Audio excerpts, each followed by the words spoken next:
iyadoo la isku afgaran lahayd dhisida baarlamaanka maamulka Jubbaland ayaa qaar ka mid ah ergadii ka qayb gali lahaa waxay dib ugu soo laabteen magaalada Muqdisho.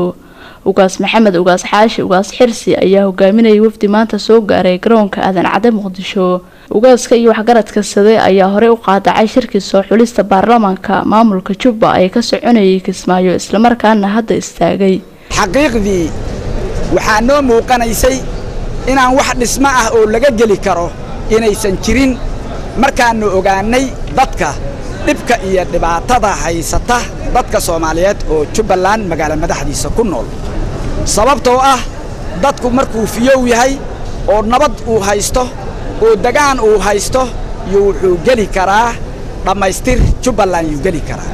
waxaan idin sheegaynaa dadka reer Jubbaland oo halkaas degan waxa xaqiiqo ah oo maanta ito la wada og yahay in uu ku nool yahay nolol aad iyo aad u liidata inuu ku nool yahay oo xagga nabadgelyada xaggeeda ah taas ayada ana waxaan idin sheegaynaa in dadkii waxaan maqli jiray badda doon baa ku caarida baan maqli jiray laakiin dad baa badda lagu tuuraa oo dadkii xukumay ay ku tuuraan arintaas ayada ah ma aanan maqal maanta inta ka hor waxaan idin sheegaynaa oo idin xaqiijinaynaa magaalada Kismaayo dhulkeedii iyo dagaankeedii iyo guryaheedii intaba cagaf baa salka laga mariyay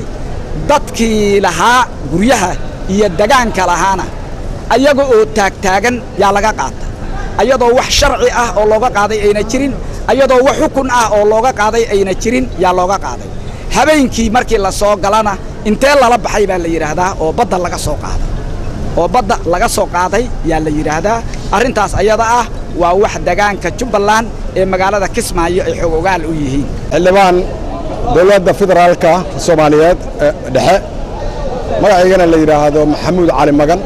dadka ayaga mas'uulka u noqonayo matalaya ha samaysteen dadka ayaga wax u soo xulay barita wax doorada xildhibaanadu waa ayaga ha xusheen aniga sidaas ayaan soo joodinayaa haddii midaas aysan dhicin waxaan idin sheegayaa waxa ka dhacay meeshaas wax faraha looga gubtay u baxnay inaan Jubbaland dhisno بعد الحمد لله رب العالمين أنا مارت سوى نكسان يعدل نبى كل سنة نقطعني هذا رمت كهذا أنا هذا القاس واحد يعني كسي كورنيني لو شيء بانو قدرني حرني بلان أو عن وطن كي مال لقى هذا كران لأركين أو لو بنح بنايا عن لأركين دتك يوم مالي والبلالين هي كوثر عبد الرحمن علمي هون كابل تي في مقدشو.